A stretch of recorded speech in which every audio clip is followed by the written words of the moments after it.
आज के वीडियो में हम डिस्कस करने वाले हैं पीडीलाइट इंडस्ट्रीज के स्टॉक के। तो इसका पहले मैं यहाँ पे चार्ट देख लेता हूँ, उसके बाद हम इस स्टॉक के फंडामेंटल्स को डिस्कस करेंगे। इसका बिजनेस क्या है, फ्यूचर ग्रोथ इसकी क्या है, इन सब पॉइंट्स को हम डिस्कस करने वाले हैं। क्या आपको ये स्टॉक में इन्वेस्टेड करना चाहिए या नहीं करना चाहिए, अगर ले रखा तो होल्ड करना है या फिर कैसे इसमें ट्रेड करना है, इन सारे पॉइंट्स को हम कवर करेंगे। तो इसका जो चार्ट मैं यहाँ पे देख रहा हूं, तो ऑल टाइम का अगर आप चार्ट देख रहे हो तो क्लियरली आप यहाँ से देख सकते हो बहुत अच्छा रिटर्न इसने यहाँ पे बना के दिया पास्ट में।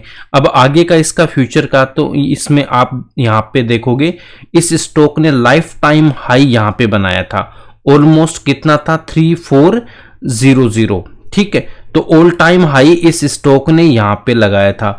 अब इस ऑल टाइम हाई से जब ये स्टॉक यहाँ पे करेक्शन में आता है तो इसने कितना परसेंटेज डाउन आता है, ऑलमोस्ट 24।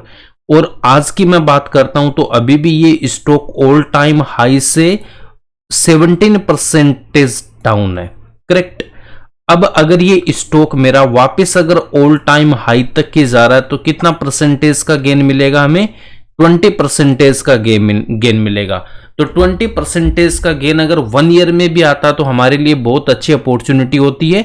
एक अच्छी कंपनी है, स्टेबल कंपनी है, और इसमें 20% का गेन अगर 1 ईयर में भी आ रहा तो हमारे लिए ये बहुत अच्छा गेन होता है। बट यहाँ पे 1 ईयर का टाइम लगने वाला नहीं है, 1 ईयर से पहले ये नेक्स्ट 5 to 6 मंथ्स में आपको ये टारगेट मिलने वाला है। बट इसके लिए आपको इस वीडियो को लास्ट तक जरूर देखना पड़ेगा, करेक्ट। तो अब हम यहाँ पे चलते हैं, इसके फंडामेंटल्स को देख लें क्या एक बार, उससे पहले इसके बिजनेस को देख लेते हैं।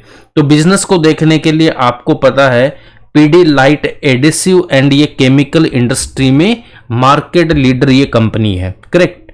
अब इसमें आपको और इंफॉर्मेशन अगर इस कंपनी की अगर चाहिए ना, तो आपको क्या करना, यहाँ पे ये इसकी वेबसाइट है, इस पे क्लिक यहाँ पे करेंगे तो इसकी वेबसाइट पे हम आ जाएंगे। तो पीडीलाइट की अगर हम बात करते हैं तो ये फेविकोल, एमसील और डॉक्टर फिक्सिट जैसे फेमस इनके ब्रांड्स है।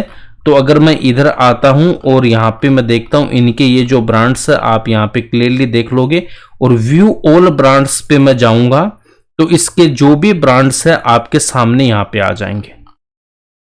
तो इसके कौन कौन से ब्रांड्स है देखो, ये किस किस, ये जो फेविकोल जो बनाती है वही कंपनी है। इसका नाम तो शायद आपने सबने सुना होगा और हर घर में ये यूज होता है। डॉक्टर फिक्सिट हो गया, फेविकोल हो गया, फेविक्यूक हो गया, ये सब इसी के ब्रांड है, ठीक है। एमसील हो गया, ये सब। अब इनमें देखो कौन कौन से, देखो वाटर प्यूरिफाइंग, तो इसमें कौन कौन सा ब्रांड है, डॉक्टर फिक्सिट। अगर मैं टाइल्स एंड स्टोन सॉल्यूशन की बात करता हूं तो इन सब को आप जाके देख लेना, ये कितने बड़े ब्रांड है अपने आप में। उसके बाद में वुड एडेसिव में देखता हूं तो फेविकोल, यहाँ पे आपने नाम सुना ही होगा इसका। आर्ट एंड क्राफ्ट में ये हमारे पास में इसके ब्रांड्स हैं। ऐसे करके हर सेक्टर में इनके यहाँ पे जो गिवन है, यहाँ पे इनके ब्रांड्स है, ओके। और इनका एक यहाँ पे डेकोरेटिव पेंट सेक्टर में भी ये आ चुके हैं। तो अब इसके जो प्रोडक्ट्स है इनकी रेंज हमेशा रहने वाली है क्या, बिल्कुल रहने वाली है।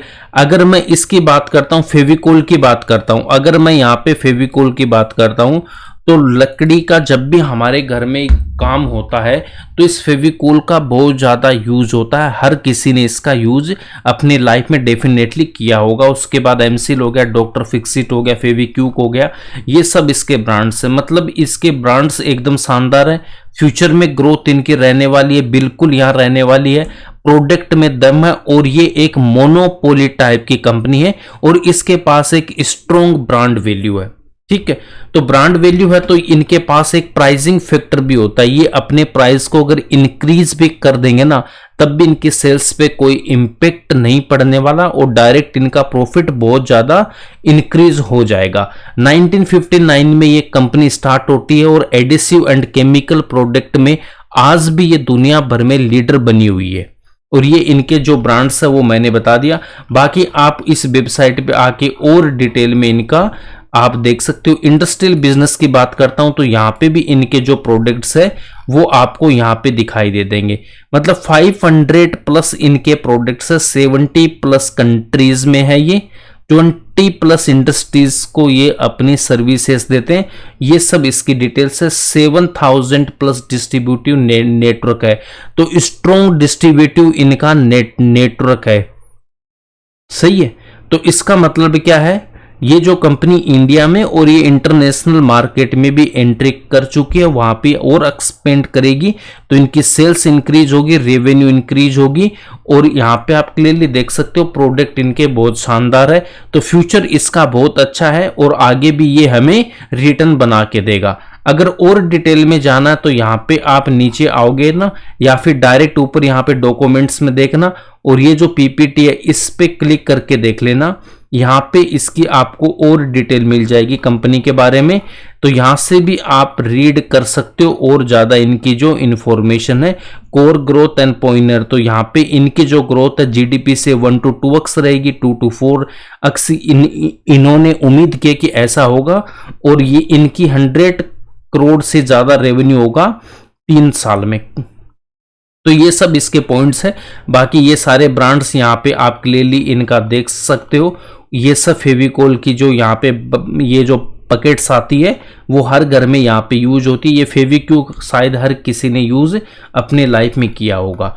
तो प्रोडक्ट दमदार है, प्राइसिंग पावर है, स्ट्रॉन्ग ब्रांड है, और इसमें कोई यहाँ पे प्रॉब्लम वाली बात नहीं है।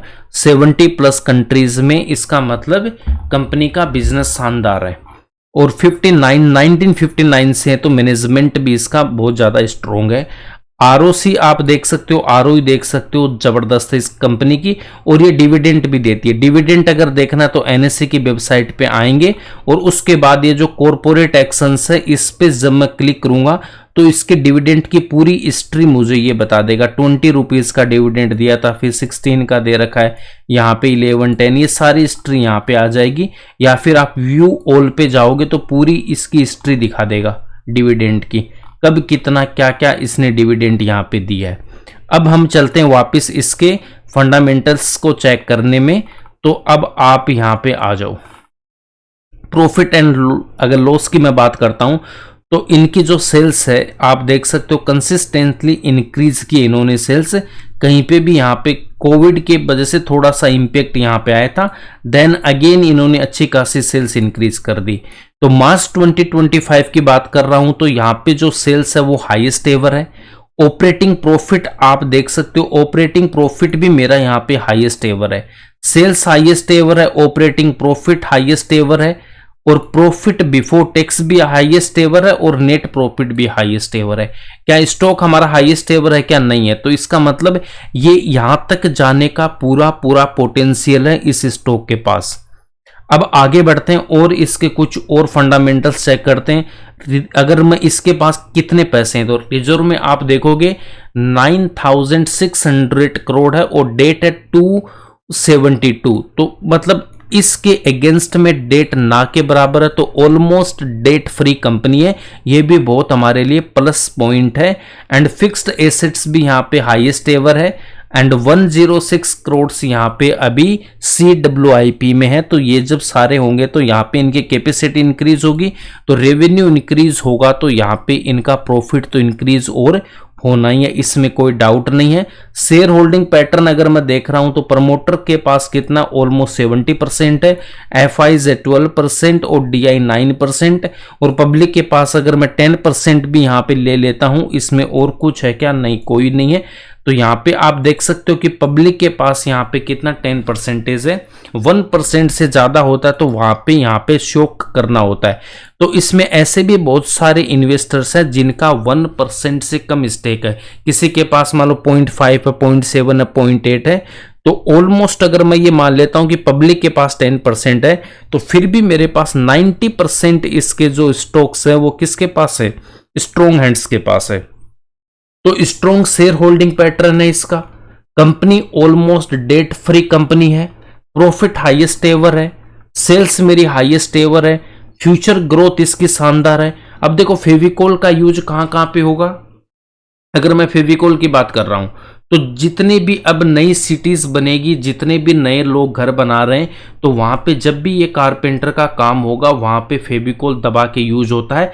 हर कोई एक ब्रांड का यूज यहाँ पे लाना चाहता है। अगर कोई नया ब्रांड भी आ रहा है ना तो उसका इतना ज़्यादा ट्रस्ट होता नहीं है।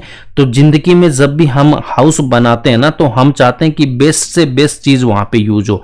तो सभी ने यहाँ पे आप देख लेना आसपास कहीं पे भी काम हो रहा है तो ये फेविकोल ही यूज होता है मैक्सिमम। एक तो वहाँ पे बहुत ज़्यादा इनका यूज है, डॉक्टर फिक्सिट हो गया, एमसील हो गया, ये जितने भी सारे के सारे प्रोडक्ट जाके देख लेना। आगे जैसे जैसे ग्रोथ होगी इनकी डिमांड और ज़्यादा होने वाली है। तो प्रोडक्ट में दम है और फ्यूचर में इनकी ग्रोथ है, स्ट्रॉन्ग ब्रांड है तो इनके पास प्राइसिंग पावर भी है, अपना प्राइस भी इंक्रीज करेंगे तब भी इनको कोई इम्पेक्ट नहीं आएगा सेल्स में। और इसका जो चार्ट है अभी हमारे पास में 20% का गेन यहाँ पे इजीली हमें दिखाई देता है। अब इसमें करना क्या, देखो एक तो ये 20% का गेन है, जब इस पे सेल का सिग्नल आएगा कब प्रॉफिट बुक करना वो भी मैं यहाँ पे बता दूंगा।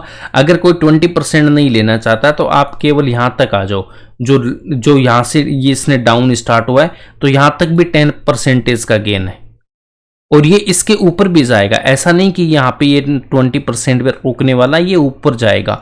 बट हम यहाँ पे एक बार प्रॉफिट बुक करते हैं उसके बाद अगेन इसमें जब एंट्री का मौका मिलता तो हम एंट्री लेंगे। अब ये स्टॉक देखो अगर यहाँ से इस रेंज में भी ये आ जाता है, जो लास्ट वाला इसका जो यहाँ पे सपोर्ट बना था इस रेंज में, तो यहाँ पे अगर ये स्टॉक आता तो ये सब हमारे लिए बाइंग अपॉर्चुनिटी। अगर ऐसे करके जा रहा है तब भी कोई दिक्कत नहीं है, अगर ये स्टॉक यहाँ से डायरेक्ट घूम जा रहा है तब भी कोई दिक्कत नहीं है।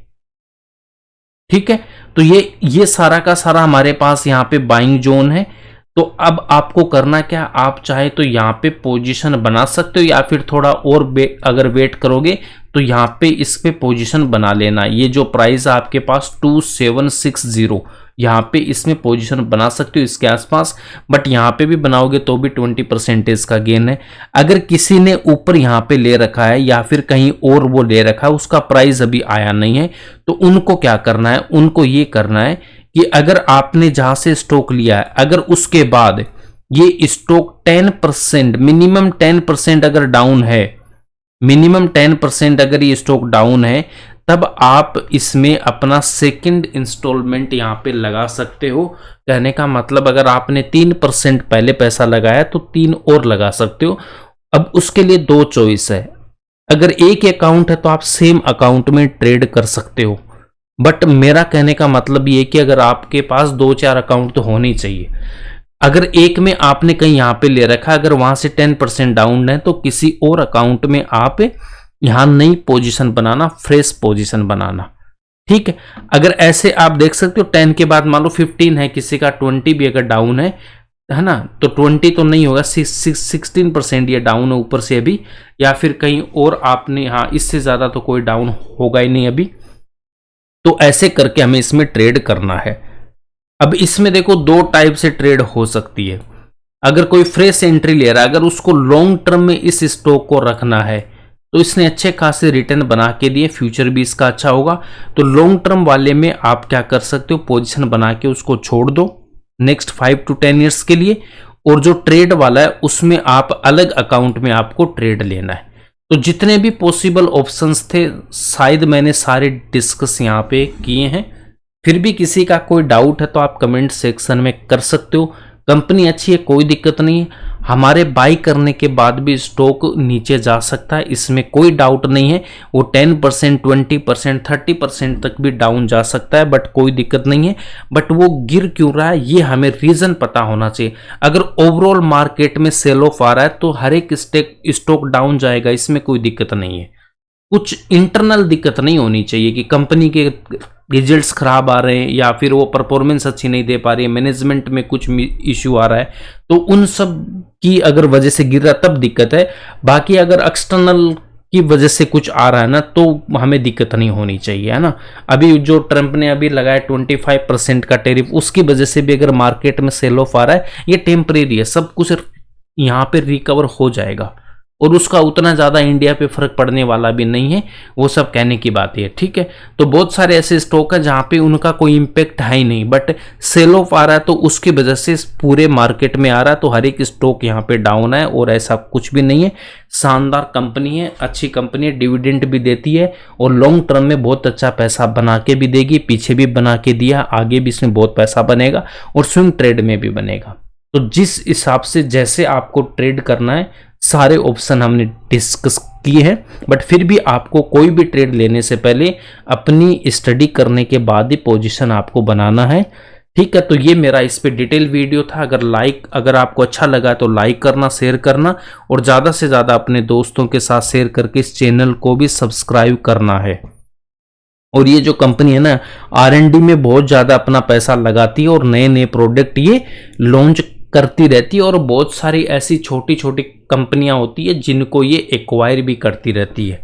तो इनका ये सब 70% इनका जो मार्केट शेयर है वो सिर्फ फेविकोल से आ रहा है और इसकी डिमांड बहुत ज़्यादा और आगे भी रहने वाली है। और ये बहुत सारे स्टार्टअप या छोटी कंपनियों में भी इन्वेस्टमेंट करते हैं, वहाँ से भी इनके पैसे बहुत ज़्यादा रिटर्न बन जाते हैं इनके, है ना। तो ये सब इन्वेस्टमेंट भी करके रहते हैं, तो कंपनी में कोई दिक्कत नहीं है, ब्रांड अच्छा है, सब कुछ ठीक है। अगर रिस्क की अगर बात करता हूँ इसमें, तो रिस्क यहाँ पे क्या हो सकता है, रिस्क बस इतना सा, अगर रॉ मटेरियल के अगर दाम इंक्रीज होते हैं पैसे, है ना, रॉ मटेरियल यहाँ पे क्या होता है केमिकल, अगर केमिकल की अगर कीमत में या प्राइस इंक्रीज हो रहा है तो यहाँ पे थोड़ा सा दिक्कत होगा, वो हर एक के लिए होगा, तो ऐसा कुछ है नहीं। अब कंपटीशन अगर ये एशियन पेंट और कुछ भी ऐसे प्लेट्स है जो एडिसिव में एंट्री कर रहे हैं, बट कोई फर्क नहीं पड़ेगा, 59 से जो मार्केट लीडर है वो मार्केट लीडर ही रहेगा, ठीक है। तो पीडीलाइट अपने सेक्टर में मार्केट लीडर है, वो रहेगा। एशियन पेंट सेक्टर में मार्केट लीडर है। अब ये पीडीलाइट अगर पेंट में भी आ रहा है तो ये मार्केट लीडर नहीं बन पाएगा, वो एशियन पेंट ही रहेगा। तो जो जिस फील्ड में मार्केट लीडर है वो रहेगा। सब अपने अपने पोर्टफोलियो को डाइवर्सिफाई कर रहा है, सब हर कोई एक ग्रोथ के बाद में अलग फील्ड में या नए प्रोडक्ट लॉन्च करने होते हैं, जिनका इनका जो डिस्ट्रीब्यूटर नेटवर्क जो इनका अच्छे से बना होता है ना, तो इनको फिर दिक्कत नहीं आती। इतना इनका अच्छा डिस्ट्रीब्यूटिव नेटवर्क होता है, कोई भी नया प्रोडक्ट लॉन्च होता है तो ये सारे स्टोर्स पे इजीली अवेलेबल हो जाता है विदाउट एनी एक्स्ट्रा कॉस्ट के, ठीक है। जो ट्रांसपोर्टेशन का कॉस्ट होता है ना, वो इतना इनका इंक्रीज नहीं होता है। जिस भी ट्रक या जहां से भी जिस भी ट्रांसपोर्ट से वो जा रहा है उसी में वो प्रोडक्ट जाता है, जिससे ज्यादा इनको खर्चा इनमें करना नहीं पड़ता है। और ये एक मोनोपोली टाइप की ये कंपनी है और इसकी जो ग्रोथ पोटेंशियल आप देख सकते हो, जितने भी हाउसिंग या कंस्ट्रक्शन सेक्टर में जितना ज्यादा इंक्रीज होगा उतना डॉक्टर फिक्सिस जैसे प्रोडक्ट की डिमांड बढ़ेगी। रूरल मार्केट में टायर 2 टायर 3 सिटी की अगर बात करता हूं, वहां पे भी बहुत ज्यादा ग्रोथ अभी बाकी है, तो उसमें भी ये बहुत ज्यादा इनको प्रॉफिट होगा वहां से भी। और एक्सपोर्ट अगर इनको बढ़ाना अभी 70+ कंट्रीज में, तो और कंट्रीज में जैसे ये एंट्री करेंगे तो वहां पे भी अच्छा खासा इनके पास स्कोप है। और इनोवेशन और एक्वाइजाइजेशन से ये नए प्रोडक्ट और टेक्नोलॉजी ला रहे हैं, तो बहुत सारे इसके प्लस पॉइंट है। नेगेटिव पॉइंट ऐसे कुछ भी नहीं है, बस रॉ मटेरियल है वो ऊपर नीचे होगा तो वो सब पे इंपैक्ट पड़ता है, इस अकेले पे नहीं है। तो आई होप आपको वीडियो अच्छा लगा तो लाइक करना, शेयर करना और इस चैनल पे नए हो तो प्लीज सब्सक्राइब जरूर करना है। मिलते हैं नेक्स्ट वीडियो में एक नए स्टॉक के साथ। Thanks for watching this video.